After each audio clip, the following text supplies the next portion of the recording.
दिया जलता हुआ और एक तरफ बाबा साहेब अम्बेडकर इन प्रतिमा, और हम इस साइड देखेंगे बैनर है एक जिसमें लिखा है बेमुदत अन्यताग आंदोलन, जिला सामान्य रुग्णालय का फर्जीवाड़ा, पोस्टमार्टम घोटाला, सीबीआई जांच, दोषियों पर तत्काल एफआईआर, नार्को टेस्ट की मांग। और आप देख सकते हैं यहाँ पे जो मृतक है, लड़के का नाम है साहिल, उम्र 17 साल, और इस तरफ आप देखेंगे मृतक कुमारी वैष्णवी, उम्र 15 साल। और ये जो आप ऑफिस देख रहे हैं, ये एक एसडीओ कार्यालय है, जो कि सरकारी विभाग का आपको जैसे कि पता है। और आप इस तरफ देखेंगे मेरे तरफ, तो ये पूरा यहाँ पे अंधेरा है, अंधेरा आपको दिख रहा है, ना कोई स्ट्रीट लाइट है और कोई लाइट का अता पता नहीं है। और यहाँ पे एक महिला और एक बच्चों के पिता अपने बच्चों की पोस्टमार्टम घोटाले को सामने लाने के लिए बैठे हैं, और खुले आसमान में और बैठे हैं ये, और अपने बच्चों को न्याय दिलाने के लिए ये बैठे हैं खुले आंगन में। और ये है अन्य त्याग आंदोलन। हम महाराष्ट्र के अचलपुर ज़िला अमरावती से है, यहाँ पे है, हम मौजूद हैं और हम इनसे बात करने की कोशिश करेंगे कि किस लिए बैठे हैं। और यहाँ पे एक महिला भी है और बच्चों के पिता भी हैं, उनसे बात करने की कोशिश करेंगे।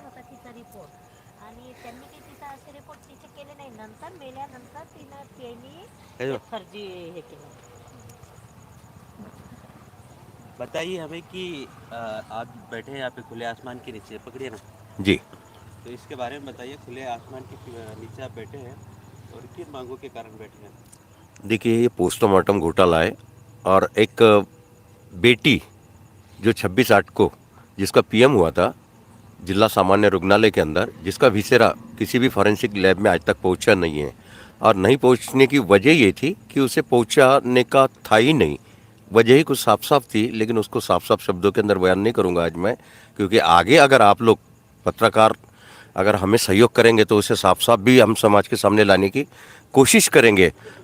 और विशेषता ये एक पोस्टमार्टम घोटाला है और कुछ नियोजन तरीके से वो सब सारी चीज़ें उन्होंने शुरुआती दौर से ही मतलब आजमाए थे।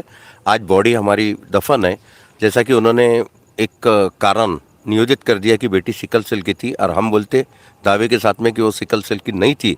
इसीलिए हम वापिस बॉडी को उत्खनन करने के लिए, शव उत्खनन करके वापिस डीएनए डायग्नोसिस की मांग कर रहे हैं, और इसमें सीबीआई जांच की मांग कर रहे हैं। और विशेषता कैसा है कि बड़ी ताकतें जो है इसके अंदर, बड़ी ताकतें के कारण प्रशासकीय व्यवस्था दबी हुई है। ये तो बोलने की ज़रूरत नहीं है।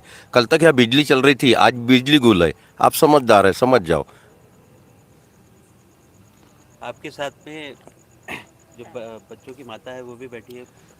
आप देखिए, उनकी माता भी बच्चे की बैठी हुई है, लेकिन आज का जो पत्र है माननीय उप विभागीय अधिकारी साहब का, तो उस पत्र के अंदर नाम दोनों सबमिट होने के बाद भी वो पत्र मैं आपको प्रेजेंट देता हूँ कि उनका नाम सविस्तर उस चर्चा के अंदर नहीं डाला है, क्योंकि कलेक्टर साहब तक का ये जानकारी नहीं भेजी जा रही है। ये जानकारी भेजी जा रही है कि जो पीड़ित है, पीड़ित पक्ष के साथ में उसकी पत्नी बैठी हुई है, वो नहीं, एक व्यक्ति बैठा हुआ है। इस तरीके से पत्र अगर ये बनाए हुए तो इस समाज के अंदर सच्चाई की जो शुरुआत है वो तो आप यहीं से देख लीजिए। और मैं यहाँ पे बैठे तो आप दोनों ही दिख रहे हैं। बैठे तो दोनों ही हैं, लेकिन पत्र के अंदर दो नहीं है। एक मतलब पति पत्नी को जॉइंट ने किया हुआ है, कोई एक सहयोगी के रूप में, और हो सकता सहयोगी माने बेहतर पत्नी हो सकती, इससे बेहतर तो कोई सहयोगी हो भी नहीं क्या सकता। आप बोल रहे कि जो पेपर गया है उसका नाम ही नहीं है? उसमें उनका नाम नहीं है, और कल मैं कोशिश करूंगा कि उनका नाम सबमिट कराने के लिए। तो इस विषय में आप बोलिए।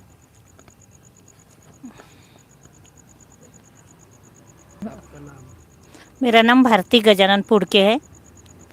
मैं अपने बच्चों को न्याय दिलाने के लिए यहाँ बैठी हूँ। मेरे को मेरे एफआईआर दाखिल होना और जो बॉडी उसकी दफन है वो खोद कर डबल से उसका पीएम हो, ये मेरी इच्छा है। और कैसे है जो ये घोटाला हुआ है ये सब समाज के आगे आने को होना, और ये ऐसे घोटाले समाज में इसके बाद होने को नहीं होना, इसलिए ये समाज के सामने लाने के लिए हम दोनों भी अन्न त्याग आंदोलन कर रहे हैं। कब से ये आंदोलन और कौन से साल से, कितने साल से चालू है? इसके पहले भी मैंने 2021 में भी करी और ये मेरा तीसरा साल है अभी ये अभी बैठी हूँ मैं। 3 साल से दो- आपको एफआईआर नहीं हुआ दाखिल? 3 साल हो गए लेकिन मेरी बेटी पे अभी तक दोनों भी बच्चों का एफआईआर दाखिल हुआ नहीं है। अच्छा, तो आपको एफआईआर के लिए आप हाँ। आंदोलन के लिए बैठे? हाँ, क्योंकि मेरे बच्चों को न्याय होना बोले तो होना ही, क्यों कि ये मेरा न्याय न होकर पूरे समाज का न्याय है। और ऐसे अगर घोटाले होते रहे और ऐसे अगर दबते चले गए तो तुम्हें बताओ इस पे कौन विश्वास करेगा। यानी अपने बच्चे मर गए, अपने ही आंदोलन पे बैठो और अपने को ही न्याय नहीं मिल रहा, ये तो समाज की बहुत सबसे बड़ी नालायकी बना है ये। हाँ, मेरे को तो लगता है ये समाज में ये क्या चल रहा। हाँ ना, आज तक मैंने बहुत कुछ करी, शासन प्रशासन, हाँ सबसे मैं 3 साल से मेरे पैर की चप्पल घसते जा रही कि ये मेरे बच्चों को न्याय दिलाने के लिए मैं हर शासन से हाँ विनती कर रही हूँ कि सर मेरे को मेरे बच्चे के लिए न्याय होना और एफआईआर दाखिल और उसको अभी तक न्याय मिलना ये बहुत ज़रूरी है। ठीक है, धन्यवाद आपका। और पिछले कुछ महीने पहले यहाँ पे सर है सतीश सिंगोले सर, वो भी बैठ चुके हैं अपनी मांगों को लेकर। उनसे भी इस विषय में बात करेंगे कि वे अपने तरफ से क्या कहते हैं इस पूरे मामले को लेकर।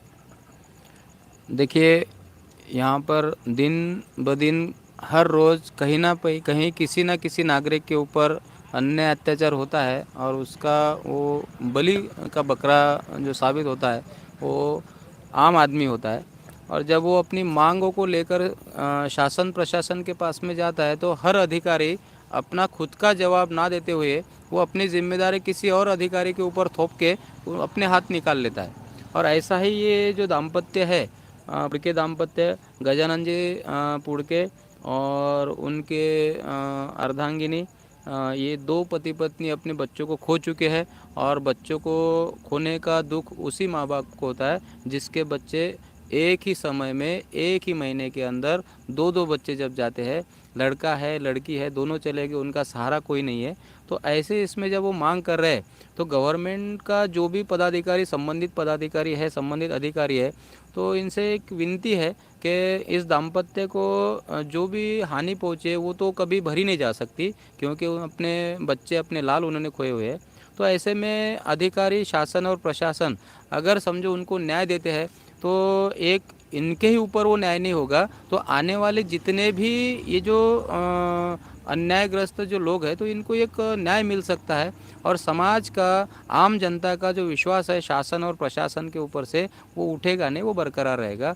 तो मैं शासन से और प्रशासन से विनती करता हूँ कि इनकी मांगों को जल्द से जल्द पूरी की जाए। और सबसे बात खास ये है कि उसकी अगर इंक्वायरी अगर लगाएंगे, उसकी इंक्वायरी की समिति अगर बिठाएंगे, उनकी जो डिमांड है कि बच्चों को मतलब जो हलगर्जीपना होता है तो उसकी वजह से उनके बच्चे मरे हुए हैं, तो उनकी जो डिमांड है कि वापस उनका बच्चों का वो शव निकाल करके उसके ऊपर पोस्टमार्टम हो जाए तो उनको एक तसल्ली मिलेगी। और उनके जो मरने वालों के जो मारक है तो उसमें शायद उनके जो आरोप है वो है डॉक्टर के ऊपर के डॉक्टर के हलगर्जीपना की वजह से उनके बच्चे मरे हुए हैं।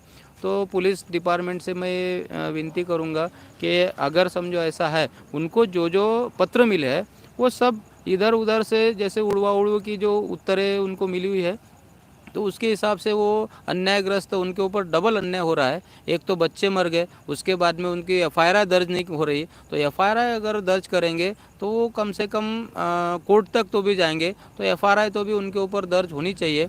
और उसके लिए अगर वो मांगते हैं फॉरेंसिक रिपोर्ट है तो जो भी है वो रिपोर्ट उनको दी नहीं जा रही। इतने सालों से 21 से प्रकरण चल रहा है, 21 गया, 22 गया, 23 गया, अभी 24 आ गया, 3-3 साल 4-4 साल, तो ये बहुत बड़ा अन्याय है। तो ऐसे अन्यायग्रस्त परिवार के ऊपर अगर न्याय करेंगे तो आम जनता का विश्वास न्याय और न्यायपालिका शासन प्रशासन के ऊपर टिका रहेगा। तो उनको जल्द से जल्द उनकी मांगे पूरी करने की मैं विनती करता हूँ। और सबसे मेन बात है कि पुलिस डिपार्टमेंट ने उनका कम से कम उनकी जो एफआईआर दर्ज करना चाहिए, ताकि उनको आगे की प्रक्रिया पूरी करने के लिए आसानी होगी। धन्यवाद। तो हमारे जैसे कि ये जो आप मामला देख रहे हैं, जैसे कि पोस्टमार्टम घोटाला यहाँ पे लिखा हुआ है, जैसे कि आप ये बैनर में देख सकते हैं। और एक लापरवाही ये भी दिखती है सबसे जो अमीर, अगर हम बोल सकते हैं, महाराष्ट्र है, बहुत पैसे वाला है। यहाँ पे इंडस्ट्रियल क्षेत्र सबसे ज़्यादा है। और आप देख सकते हैं यहाँ पे बिजली का कोई नामो निशान नहीं दिख रहा है, सिर्फ वो ऑफिस में दिख रहा है। और यहाँ पे रोड पे भी होना चाहिए। और एक महिला है, इनको कोई सुरक्षा यहाँ पे दी नहीं गई है। इसकी भी ध्यान रखना चाहिए जो यहाँ की प्रशासन है। और हमारे जो सहयोगी है दीपक मसराम, इस पर खासा नज़र बनाए हुए हैं। तो हम उनसे भी इस विषय में क्या कहते हैं वो हम जानकारी चाहेंगे। आप माइक की तरफ आ जाइए।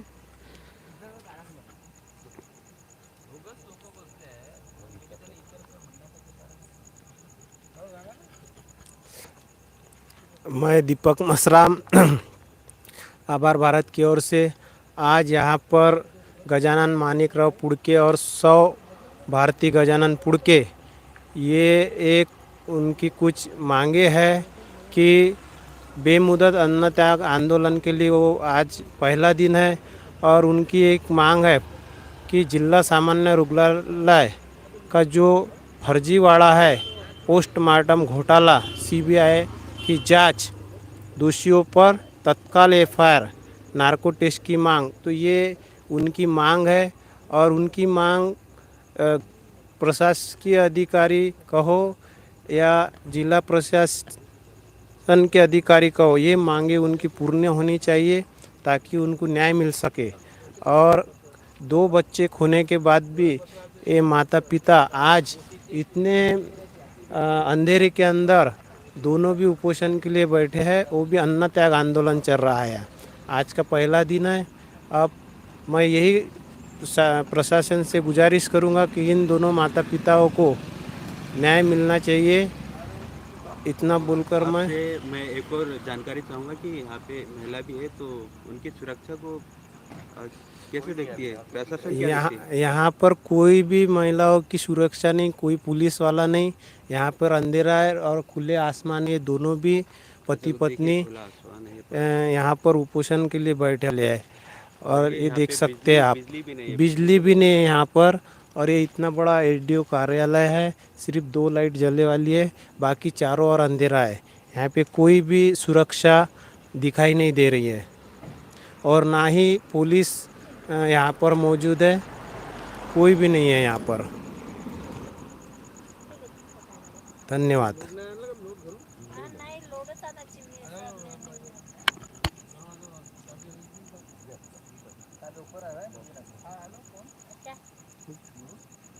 हम फिर से एसडीओ कार्यालय के सामने हैं। और यहाँ पे आपको जैसे हमने दिखाया था कि बेमुदत अन्य त्याग आंदोलन चालू था। और जिला सामान्य रुग्णालय का फर्जीवाड़ा, पोस्टमार्टम घोटाला, सीबीआई की जांच, दोषियों पर तत्काल एफआईआर, नार्को टेस्ट की मांग। और 2 बच्चे की मौत है, मृतक साहिल 15 वर्ष और मृतक कुमारी वैष्णवी 15 साल। और माता पिता कल खुले प्रांगण में बैठे थे अंधेरे में, आपको हमने दिखाया था। और ये उनका दूसरा दिन था। और यहाँ पे आपको बता दें कि रात भर बहुत बारिश हुई।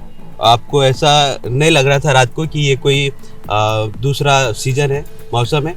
ऐसा लग रहा था जैसे कि ये बरसात का मौसम है। बड़ी बरसात के समय में ये यहाँ पे मौजूद थे। और ये जो एसडीओ कार्यालय है, यहाँ पे कुछ समय रुके और कुछ समय वहाँ पे रुके और उनसे जानेंगे कि क्या कह रहे हैं आज। दूसरा दिन है आज दूसरा दिन है हमारा। और अब कहने सारी का तो कुछ नहीं है, जैसा पोस्टमार्टम घोटाला ये तो आप बैनर के ऊपर ही देख रहे हैं। जी जी। अब इसमें कहना यही है कि इसका खिलाड़ी कौन है, आप यकीन नहीं करोगे। हम नाम भी नहीं लेंगे। अब ये सवाल सीबीआई के बीच का है। बहुत बेकार बात है, क्योंकि अब ये बच्चे लौटकर तो नहीं आएंगे साहब, लेकिन ये सविस्तर इसको समझने की जरूरत है। और डेयरिंग इस कदर बड़ा है, इस कदर डेयरिंग बढ़ा हुआ है कि जैसे ये शुरुआत के पहले तारीख बेटी को जब हमने पीएम को ले गए थे, उस तारीख से समझ रहे थे हम कि भाई इसके साथ में ये सारी चीजें घटित होने वाली है, इसलिए बॉडी को भी हमने दफन रखे थे। और हर राज के साथ में आज तो हर पत्ते खोलने के लिए हम बैठे हुए थे यहाँ पर। लेकिन सवाल इस बात का है कि ये जो समाज है, आज जो हमारा जो समाज है, जिस तरीके से हमको मतलब सहकार्य करना चाहिए, उस तरीके से ये सहकार्य समाज से नहीं मिल रहा है विशेषता। और देश का जो चौथा आधार स्तंभ है मीडिया, भाई वो तो अब उनकी तो क्या बात है, वो सारी दुनिया बोली रही दिल्ली के जंतर मंतर पर, तो हम मीडिया पर तो इतना वो नहीं कर सकते, क्योंकि मीडिया तो कोई हमारे बाप की मतलब रखी हुई मीडिया नहीं होती कि हम चाहे जैसा उनको बुला ले और वो कर ले। हाँ, इतना जरूर कहूँगा कि नेता के यहाँ का कुत्ता अगर मर जाए या उनके पैर में मोच आ जाए तो बेचारी मीडिया तो यहाँ आज तक वाले के चैनल आ जाते थे, बाप रे ढेरों चैनल हम देखते भाई ऐसा। लेकिन यहाँ जो रियल समस्या है, जो देश से संवेदनशील मुद्दा है, अगर यही मुद्दा इंग्लैंड में होता, यही मुद्दा अमेरिका में होता, तो आज पूरा अमेरिका का जन जन आदमी इस मुद्दे की ओर आकर्षित होता। लेकिन ये भारत है भाई, और इस भारत के अंदर ही ऐसा होते रहता, कोई बहुत बड़ी बात नहीं है। ये दो ही मरे, ये दो ही मरे, रेलों में 200 मरते, 2000 मरते, 2 लाख मरते, यहाँ मरने से इससे कोई फर्क थोड़ी पड़ता। और यहाँ कोई शासन है, प्रशासन है, प्रशासन तो बेचारा जा है वो इस तरीके से बेचारा लाचार है, और जो उसके ऊपर मूंग दलने वाले जो शासकीय नेता है, तो बस शुरुआत तो हमारी जनता से होती कि हम कैसा नेता आप चुन कर दे। आपकी मेडिकल जांच हुई? अभी तो कोई मेरी मेडिकल जांच नहीं हुई, और ऐसा क्या कर लिया मैंने कि मेडिकल जांच करने वाला होना चाहिए। अरे भाई भूखा ही बैठा हूं ना, मेडिकल जांच आएंगे वो करेंगे, फुर्सत से करेंगे, अल्लाहवादी लोग है बेचारे, वो जैसा उनके दिमाग में चल रहा है अभी तक उन्होंने करे, अब जैसा उनको कितना दिन और भूखा रखना है। अरे इंसानियत इस कदर गिरी हुई है कि देखो, जिस माँ के कोख से ये पैदा होते, उस माँ को ये चौराहे के ऊपर बिठा करके इनको ऐसा तहे दिल से क्या समाधान लगता होगा। अरे जो न्यायिक आधिकारिक बातें हैं उसके प्रति भी अगर इनका खून इतना ठंडा हो गया, तो मैं ऐसा समझता कि अब इसके अगेंस्ट इनको जगाने की जरूरत ही नहीं है भाई। ये मुर्दों के देश में हम बैठे हुए हैं और इंसाफ की गुहार है। वर्ल्ड में ऐसे कई ऑर्गेनाइजेशन है जहाँ पे भूखमरी होती है, जिस देश में वहाँ पे वो मतलब कि मदद करते हैं, मतलब कि जो गरीब है उन्हें खाना मिल सके। आप मतलब कि खाना छोड़ चुके हैं जी, मतलब कि एक भूख, अगर मैं खुद की बात करूँ तो मैं आधा दिन या फिर एक दिन भी भूखा नहीं रह सकता, ठीक है। आप ये दूसरा दिन है और लोगों को लगता है कि बहुत ये आसान है, ठीक है, लेकिन हम एक भी दिन भूखा नहीं रह सकते बिना चाय के या फिर बिना खाना के। आप इसको कैसे देखते हैं? मतलब तकलीफ है, मैं मानता हूँ, आपको क्या लगता है? देखो, हमारे भूखे रहने से मेरे पड़ोस वालों को भी फर्क नहीं पड़ता, और ये भूखे रहने का जो माध्यम था, महात्मा गांधी ने जो देश के अंदर एक नॉमिनल वो जो लगाए थे कि भाई ये आंदोलन है, ये सत्याग्रह वगैरह वगैरह, लेकिन महात्मा गांधी का कुछ दौर और था और आज का दौर और है। ये सारी चीजें अमिट है, और 10 साल के बाद में तो इसकी कोई वैल्यू नहीं रहेंगी इस देश के अंदर, भारत के अंदर की बात बोल रहा हूँ। भूखे रहने का मतलब हमारा वो नहीं है। जब हमने इतना 2 कंधे के ऊपर जिन मासूमों को डोहाया, वो जो गम है, उससे बुरा तो ये भूख का जो हाल रहता वो इससे बुरा नहीं है। तो देखिए, आप ये सोचिए कि जिंदगी भरी की जो मतलब फिर शासन या फिर प्रशासन, अगर आप जिसको मतलब किसका जिम्मेदार मानते हैं, वो कैसी प्रतिक्रिया दे रहा है इस पे? देखिए, शासन और प्रशासन कहाँ जिम्मेदार है और कहाँ नहीं है, ये पूरी तरीके से डॉक्यूमेंटली फाइल चेक करने का विषय है। और ये सीबीआई, हाँ, प्रशासन यहाँ इस बात के लिए जिम्मेवार है कि ये प्रशासकीय जवाबदारी थी कि वो बेटी का विसेरा फॉरेंसिक साइंस में 15 दिन के अंदर भेजना या 74 घंटे के अंदर भेजना पड़ता, और 3 दिन में रिपोर्ट दे देना पड़ता माँ बाप को। आज 3 साल हो गए ना भाई, 26/8/21 का पीएम है, हम 24 के अंदर आंदोलन ले रहे हैं। उससे पहले हम भारती पुड़के, मेरी पत्नी, यही आंदोलन के ऊपर बैठी थी इसी कार्यालय के सामने। तब भी तत्कालिक मंत्री आते, पुलिस आती, इतनी बड़ी बड़ी वो पूरे वीडियो रिकॉर्डिंग्स आप डाल दो, मैं दे देता हूँ कि कितने थे और कितनी बेहतर व्यवस्था हमारे विदर्भ के अंदर है, और विशेषता अमरावती जिले के अंदर है। विदर्भ में विशेषता अमरावती। ये भी जानना चाहता हूँ कि आप ये दूसरा दिन है हाँ जी। तो मतलब कि उनके तरफ से जो कार्यालय है, आप हाँ। कार्यालय के सामने बैठे हैं, तो उनके तरफ से जवाब आना चाहिए, या फिर आपको जो आपकी बातें हैं या फिर जो आपकी मांगे हैं पूरी करने में कुछ कार्रवाई होनी चाहिए। देखिए तो आप एक महिला के साथ भी बैठे हैं, है ना।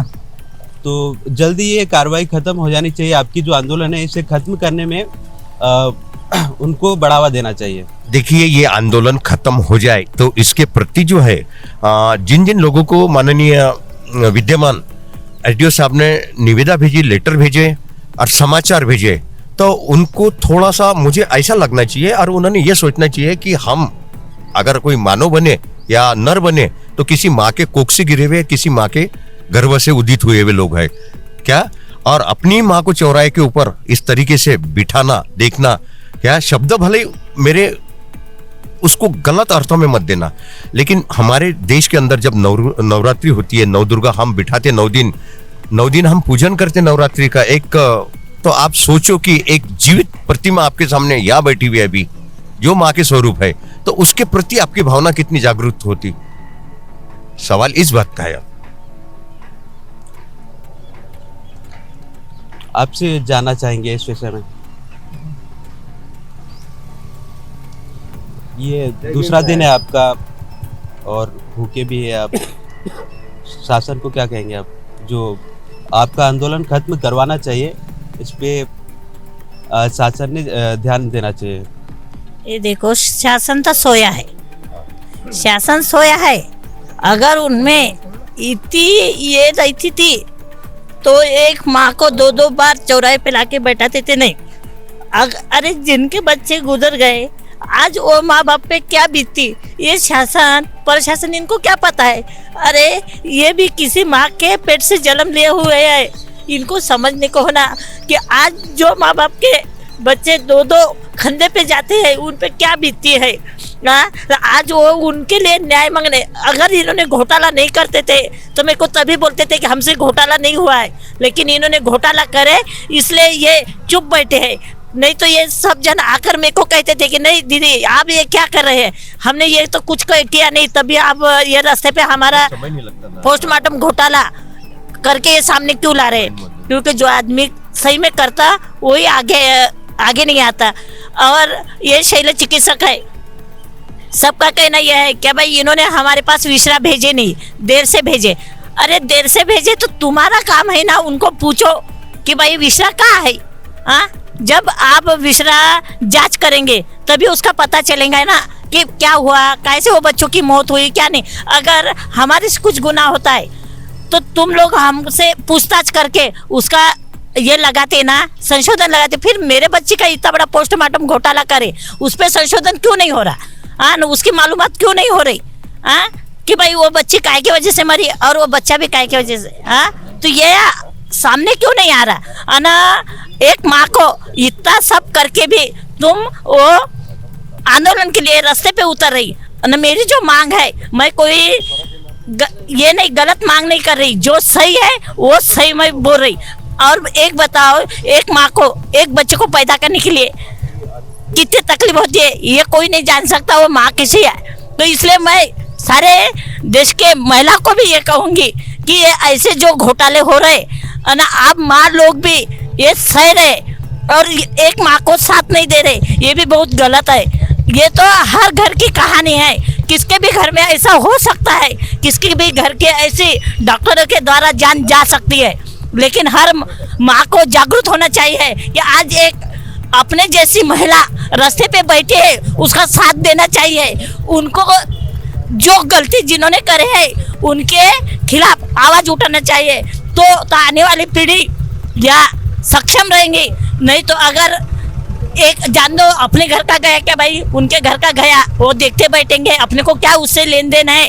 अगर ऐसा हर आदमी सोचेगा तो ये हर आदमी के साथ होते रहेगा।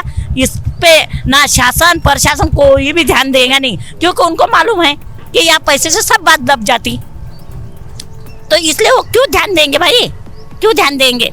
इसलिए मेरे को हर समाज से ये कहना है मेरा कि भाई ऐसे जो घोटाले हो रहे हैं ये उठाने के लिए सब जन रास्ते पे आओ और ये ऐसा घोटाला समाज के सामने लाओ, ये मेरी मांग। जैसे कि हम महाराष्ट्र के अचलपुर में मौजूद हैं और आपको यहाँ से जो जानकारी दे रहे हैं, तो यहाँ पे महिला भी और जो बच्चों के पिता भी है वो न्याय की मांग के लिए यहाँ पे मौजूद है। तो हम चाहेंगे कि ये जो इनका आंदोलन है, यहाँ की प्रशासन, अमरावती की प्रशासन, अचलपुर की प्रशासन जल्दी से जल्दी इस आंदोलन को ख़त्म करने में सहयोग करे और इनकी जो मांगे हैं वो पूरी करे, क्योंकि महाराष्ट्र में ऐसे कलंक ना लगे, क्योंकि हमारा महाराष्ट्र बहुत प्रगतिशील है और इसमें ऐसे कलंक लगना ये बहुत ही दुखद है। मैं चाहूँगा कि इनकी जो आंदोलन है वो जल्दी से जल्दी खत्म करवाने में प्रशासन मदद करे। धन्यवाद। आभार भारत की ओर से दीपक मसराम और मैं यहाँ पर एसडीओ कार्यालय अचलपुर परतवाड़ा यहाँ पर मौजूद हूँ और यहाँ पर 3 दिनों से जो लगातार अन्न त्याग आंदोलन चालू है और उनके माता पिता जो बच्चों के माता पिता है वो यहाँ पर अन्न त्याग आंदोलन पर बैठे वाले हैं, आमरण उपोषण पर। तो उनको आज का 3रा दिन है, उनसे हम बात करेंगे कि 3 दिन में कौन कौन सी प्रतिक्रिया अधिकारियों ने यहाँ के ली और कौन कौन से प्रशासन के अधिकारी यहाँ पर आए। तो मैं गजानन मानिक राव से पूछना चाहूँगा और वो खुद की जुबानी से अभी आपको बताएंगे। सर बताइए, आप 3 दिन से यहाँ पर आमरण उपोषण कर रहे हैं, तो अभी तक कौन कौन से अधिकारी यहाँ पर आए और आपकी मांगे क्या है? अधिकारी कोई नहीं आया, क्योंकि अधिकारी और खास नहीं है।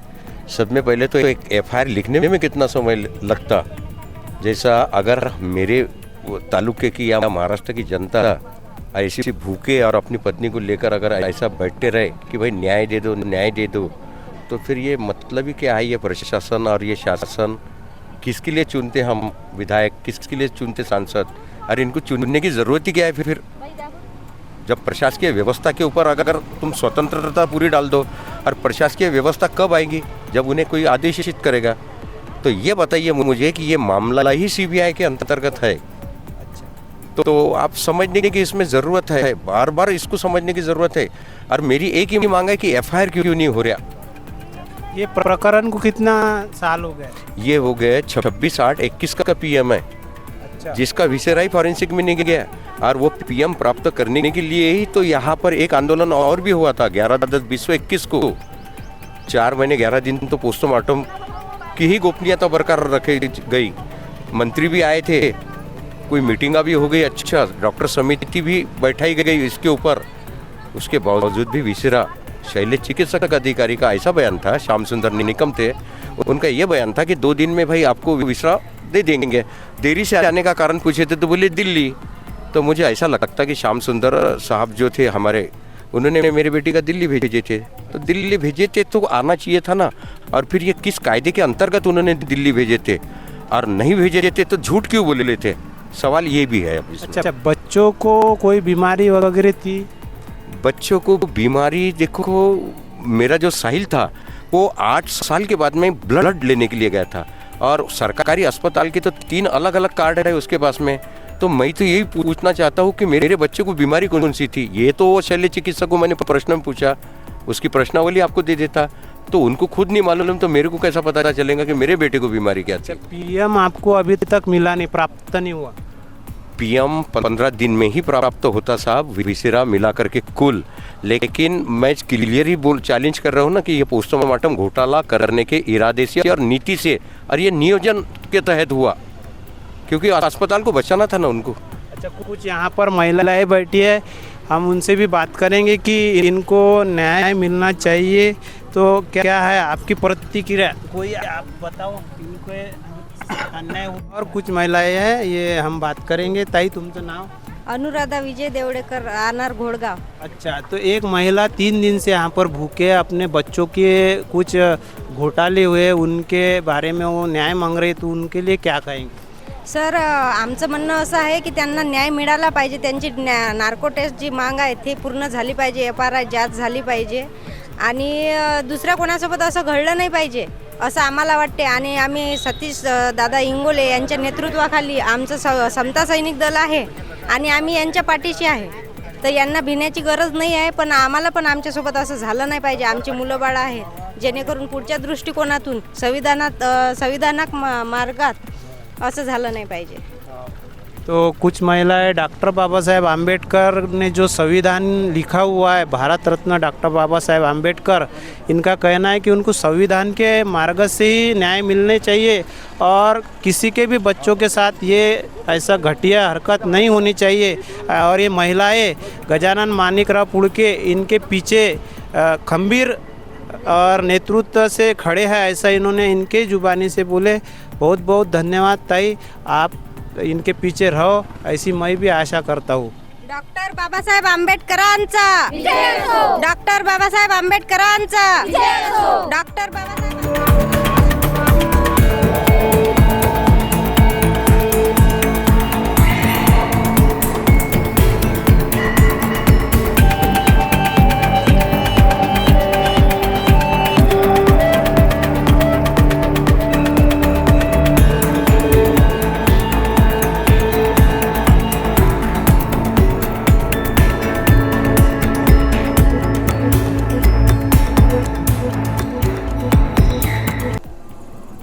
The food giving up movement has been going on for the 4 days. The movement has started from 26 February 2024, in which a woman and a man, both are parents of 2 children. If we read to you what written in the poster, then it is written untimely food renunciation movement, and below it is written fake postmortem scam of District General Hospital, CBI investigation, immediate FIR on the culprits, demand for the narco test, place in the courtyard of the sub-divisional office, Paratwada district, Amravati, Maharashtra, India. Deceased Sahil, age 17 years. Deceased Kumari Vaishnavi, age 15 years. Parents say that Kumari Vaishnavi died due to gross negligence of doctor, in which live postmortem was conducted, in which report pen drive CCTV footage was not given, hospital documents were not received. Post-mortem report was received after 4-5 months. What happened? Viscera report has not been received even after 3rd year. At the time of the incident, Rajapet had reached Amravati police station to lodge an FIR, but the FIR was not lodged by the police. Parents want the body of Kumari Vaishnavi. Excavation should be done and postmortem should be done again. FSL should be done. There is also demand that FIR should be registered against the culprits, and the police is no more of the register FIR. That is why the parents are continuously doing food sacrifice movement under the cold weather at night and sunlight and open sky during the day. The government administration does not seem interested in ending this movement. The parents call it postmortem scam. It is said that if we do not get justice here, then we will stage a protest at Jantar Mantar in the capital Delhi, or else we'll raise the issue at the international level.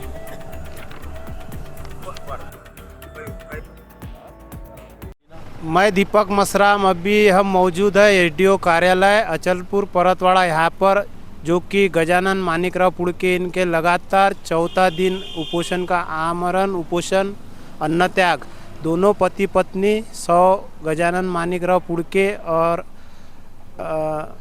Bharti Gajanan पुड़के, ये दोनों भी यहाँ पर अन्न त्याग आंदोलन के लिए अपने कुछ मांगों को लेकर बैठे वाले हैं। आज का उनका 4था दिन है और अन्न त्याग आंदोलन है ये। सिर्फ इसमें पानी ही पिया जाता, अन्न का एक दन खाया नहीं जाता। तो हम उनसे पूछेंगे अभी तक कौन से प्रशासकीय अधिकारी यहाँ पर आए और उनकी व्यथा पूछी।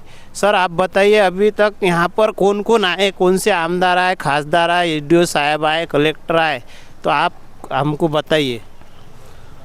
सबसे पहले तो आभार भारत का मैं धन्यवाद आभार प्रकट करता हूँ। और यहाँ व्यवस्था जो है तो प्रशासकीय व्यवस्था के ऊपर यहाँ जो दबाव चल रहा है वो राजकीय व्यवस्था का दबाव चल रहा है। विशेषता ये बात है कि प्रशासकीय व्यवस्था मजबूर है।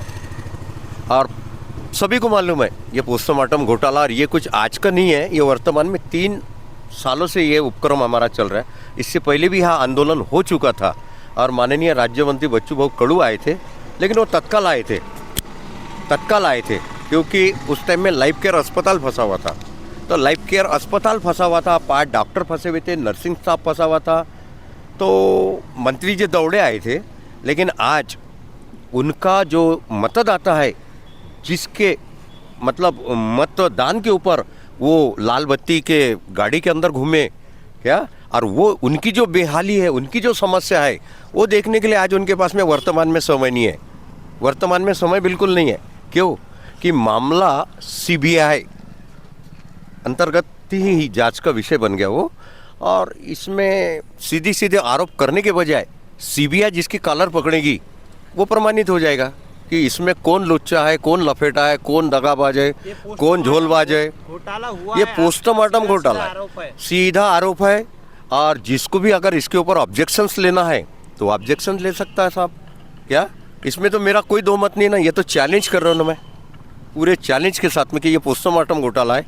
और इसमें तो नेता से लेकर तो शल्य चिकित्सक तक का नार्को टेस्ट होना चाहिए, देश के सामने सच्चाई आना चाहिए। मेन बात तो यह है कि यहाँ सत्यमेव जयते प्रभावित हो रहा, उसको पैरों के नीचे रोन दे जा रहा। कौन से दिन का है, मतलब कौन से साल का प्रकरण है? ये प्रकरण है, देखो 2021 का है। 23 को बेटी भर्ती हुई थी लाइफ केयर अस्पताल अमरावती, और 5 डॉक्टर इनका पार्टनरशिप फार्म है।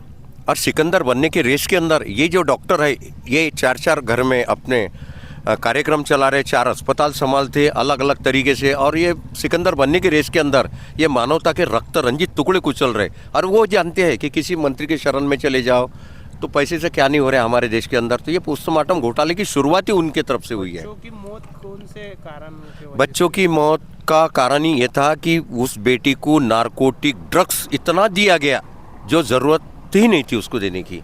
नारकोटिक ड्रग्स पूरे दुनिया के अंदर उसका एक रिकॉर्ड है, ट्रामाडोल, और ट्रामाडोल विश्व लेवल के ऊपर सब में ज़्यादा मौतें होती है उससे। अच्छा, ये प्रमाणित है। तो दोनों बच्चे सरकारी हॉस्पिटल में थे या नहीं, एक बच्ची लाइफ केयर हॉस्पिटल में थी, वैष्णवी, और साहिल जो था सरकारी अस्पताल के अंदर था। तो ये समझो कि उसके ऊपर तो जानवर से भी बुरा मतलब सुलभ किया जाता, अमानवतावादी। दोनों नाक बंद कर दिया रक्त बहाव को रोकने, और वो रक्त पूरा उसके सीने में उतरता गया, पेट में। 6 घंटे निरंतर वो इंतज़ार करता रहा कि मैडम डॉक्टर बुलाओ, सुबह होने का इंतज़ार। और मैडम वहाँ उस टाइम में डॉक्टर, जिला अस्पताल में डॉक्टरों की कोई कमी नहीं है, लेकिन वहाँ जो डॉक्टर प्रमुख था, जिन पर मेरा आरोप है अभी, डॉक्टर दीवान, डॉक्टर अभिजीत मोरवाल और श्रीमती चरडे। तो मेरी प्रमुख मांग ये रहेंगी, अगर मैं दिल्ली भी आंदोलन करूँगा, कि श्रीमती चरडे ये तत्काल निलंबित हो, और उस मैडम का पहले नार्को टेस्ट हो और मेरा भी साथ में नार्को टेस्ट हो, जिससे सच्चाई जो है हमारे देश के सामने आएंगी। और देश के लिए एक संवेदनशील मुद्दा है, यहाँ पे बेहद आप संवेदनशील। 4 दिन से कोई अधिकारी आपकी खैर खबर लेने आया? अधिकारी कैसा आएगा साहब? हमारे देश के अंदर एक बात बताओ आप मेरे को कि यहाँ नेता का या किसी अभिनेता का आंदोलन चला होता तो एक अधिकारी नहीं, यहाँ तो कलेक्टर आ जाता, 10 मिनट में कलेक्टर आ जाता भैया। अरे आपके समझ में, यहाँ गरीब अगर कोई जिंदा है तो हर काम को लौट दे और सब में पहले वोट दे। अरे आपके समझ में, गुलामी की जंजीरें कहाँ टूटी इस देश के अंदर, और आज़ादी किसको मिली? आपके साथ में एक महिला है, तो उनके मतलब कि महिला नहीं, मेरी जीवन संगनी है, पत्नी है। लेकिन यही तो पत्र में फ़र्क हमारे माननीय कलेक्टर साहब, तालुका कलेक्टर साहब, उनके भी शायद समझ में नहीं आई, और मैं उनको स्मरण पत्र के रूप में भी कल भेज दिया कि साहब वो कोई इतर नहीं, कोई और नहीं है, मेरी जीवन संगनी है भाई, कोई इतर बोल के आप वो उसको मिसगाइड मत करो। तो इसमें गंभीरता दिखाई नहीं देती क्या सामने से आपको? अरे गंभीर कौन नहीं है इसमें? हाँ, गंभीर कौन नहीं है इसमें? देखो यहाँ जो है प्रशासकीय व्यवस्था जो है, मैं बोल रहा हूँ ना आपको, राजकीय व्यवस्था के नीचे दबी हुई है। और गंभीर तो राजकीय व्यवस्था नहीं है, क्योंकि राजकीय व्यवस्था ही इस प्रकरण के अंदर फंसी हुई है ना साहब। तो इसीलिए तो नार्को टेस्ट की बात आ रही नहीं। यहाँ राजकीय दबाव, वैसे तो अच्छे मंत्री अंदर हो जाते हैं। आपको मालूम नहीं कि पिछला जो कौन था, वो वित्त मंत्री, गृह मंत्री थे हमारे यहाँ के। अच्छा, वो भी अंदर हो चुके हैं। तो ये बहुत बड़ी ताकत है क्या? ये जो ताकत है, ये अभी जो हमारा आंदोलन हो रहा है, ये एक डिस्ट्रिक्ट लेवल से बाहर नहीं जा रहा है। सब में पहली बात तो यह है। और डिस्ट्रिक्ट लेवल के अंदर उनकी इतनी बड़ी ताकत है कि उनके आगे कलेक्टर नहीं है, आप नहीं यकीन करोगे, उनके आगे मंत्री नहीं है, यकीन भी नहीं करोगे आप। तो ये ताकतें जो है, अभी मेरे पास में मेल है मंत्रालय का, सचिव का मेल है मंत्रालय का। जब उनके पास में मंत्रालय के सचिव के पास में ये सारी चीज़ें जा रही, और यहाँ कलेक्टर के पास में पहले रिप्लाई चली जा रहा है, सीपी के पास में जा रहा है, एसपी के पास में जा रहा है, और मामला सीधा सीधा उजागर है, तो उसके बाद में भी एफआईआर नहीं हो रही, तो फिर कौन सी ताकत है? तो क्या कानून को मुट्ठी में करके रखा है? देखो, कानून कभी किसी की मुट्ठी में नहीं रहता। तो फिर आपको कानून कभी किसी की मुट्ठी में नहीं रहता। कानून सदा अपने मतलब सही रास्ते पर ही चलता। लेकिन जो कानून के जो रक्षक रहते और जो बंदे रहते, वो कुछ हद तक का उनकी मुट्ठी में करके रखे हुए हैं। कानून मुट्ठी में नहीं है। तो आपको लगता है फिर इस तरह से ये चल रहा है, उसके बाद भी आपको न्याय मिलेगा? देखिए, एक बात सुन लेना, बच्चा जब पैदा होता तो वो एक आस लेकर पैदा होता, और हम भी बर्थडे मनाते तो 100 साल के लिए मनाते उसका, वो भले ही कल मर जाए। लेकिन अपेक्षा भंग अगर जिसकी हो गई तो वो समझ लेना इंसाफ की बागडोर तो यही ख़त्म हो जाएगी। लेकिन हम लड़ेंगे, जैसा कि 7 समुंदर पार तक का हमने बोले थे, तब तक भी हम लड़ेंगे। हम तो संयुक्त राष्ट्र संघ तक लड़ेंगे। और समय पड़ा तो हमने जैसा आज तो घोषणा नहीं करते, लेकिन हम दिल्ली में वो भी घोषणा कर देंगे, जिससे कि हमारी लड़ने की ताकतें और मजबूत हो जाए। आप किसी बड़े अधिकारी या मंत्री कोई किसी से मदद मांगना चाहेंगे हमारे माध्यम से? देखिए, किस मंत्री पर मैंने भरोसा करना चाहिए, सबसे पहले बात तो आप ही नाम सूचित कर दो कि ये मंत्री भरोसे के काबिल है, तो मैं उससे मदद मांग लेता। हम किसी का नाम नहीं ले सकते हैं। तो मैं भरोसे का काबिल ही नहीं, जब मेरे नज़र के अंदर मंत्री कोई हो तो मैं बाहर का, वो सेंट्रल गवर्नमेंट की तरफ से हो सकता है। सेंट्रल गवर्नमेंट के तरफ से सब में पहली बात तो मैं मुझे मंत्री के बजाय अगर जनता ही इस विषय को समझ ले, तो जनता से बड़ा हमारे देश के अंदर कोई मंत्री नहीं है। जनता से बड़ा कोई मंत्री नहीं है। जनता समझ ले इस बात को सिर्फ। अच्छा, तो जनता आपके साथ में आना चाहिए? जनता आना चाहिए, और जनता आएगी, सेंटर से आएगी, क्योंकि यहाँ से जो बात चल रही है हमारी, तो ये डिस्ट्रिक्ट पार नहीं हो रही ना, डिस्ट्रिक्ट पार नहीं हो रही। अगर वो सेंटर से बात चल जाए तो यहाँ क्या हो रहा, और महाराष्ट्र बोले तो संतों की भूमि बोली जाती, संतों के भूमि के अंदर इंसानों का राज्य आज तक क्यों स्थापित नहीं हो रहा, ये भी तो सवाल वहाँ उठना चाहिए कि संतों की भूमि है साहब, इंसानों का राज्य स्थापित करो, यहाँ इंसानियत का राज्य स्थापित करो। ये सब आप देख रहे हैं तो आपको लगता है कि ये मानव अधिकार के किसी दायरे के अंदर है या किसी प्रोटेक्शंस के अंदर है? आपके सामने जो कुछ स्थिति है। चलो, हम चाहेंगे आपकी बातें जो है वो सामने जाए, और आपके जो ये आंदोलन है, न्याय अन्य त्याग आंदोलन, जल्दी से जल्द खत्म हो। चलो, मैं आभार भारत की ओर से दीपक मसराम, और मैं यहाँ खड़ा हूँ एसडीओ कार्यालय परतवाड़ा यहाँ पर, जो कि यहाँ पर एक घोटाला दिखाई दे रहा है आपको, पोस्टमार्टम घोटाला, जिला सामान्य रुग्णालय का फर्जीवाड़ा। यहाँ पर ये 5 दिन हो चुके हैं, पति पत्नी यहाँ पर बेमुदत आमरण उपोषण पर बैठे वाले हैं, और 5 दिन से यहाँ पर कोई भी अधिकारी नहीं आए। लेकिन एक एक हमारे बीजेपी के कार्यकर्ता और जिला परिषद सदस्य इनके पास, और उनको संवेदना एक मानवता के इसमें वो इनको आकर मिले, दोनों पति पत्नी को, और उनका क्या कहना है इसके बारे में हम उनसे जानकारी लेंगे। तो हमारे सामने मौजूद है सुखदेवराव पवार जी, जिला परिषद सदस्य। आप बताइए, इनको न्याय मिलना चाहिए या नहीं? इनके ऊपर जो अन्याय हुआ, ये जो पोस्टमार्टम घोटाला, इसके बारे में आप 2 शब्द बताइए सर जी। दीपक जी, पहले आपका स्वागत। जो गजानन राव पुड़के है और भारतीतेय पुड़के है, इन्होंने जो यहाँ अपना न्याय मांगने के लिए जो यहाँ उपोषण शुरू किया है, तो इसमें इनको न्याय मिलना चाहिए। यहाँ के जो अधिकारी है, माननीय उप विभागीय का अधिकारी, इन्होंने इनको न्याय देना चाहिए। यहाँ आकर इनका जो बयान है, इनका जो कहना है, ये पहले सुनकर जो न्याय प्रविष्ट बात है, उस पर जल्दी से जल्दी योग्य यानी कार्यवाही होना चाहिए। और ये कार्यवाही नहीं हुई तो हम अगला जो कदम है, ये उठाएंगे। ठीक है। अच्छा सर, धन्यवाद सर आपका बहुत बहुत। यहाँ पर आपने आके मुलाकात ली इन दोनों पति पत्नी से और इनकी भावनाएं, इनके विचार आपने सुने और आपके भी विचार हमको बताए, तो हम ये बात आगे प्रशासकीय अधिकारी और सरकार तक आपने पहुंचाने की एक जिम्मेदारी ली। तो बहुत बहुत धन्यवाद।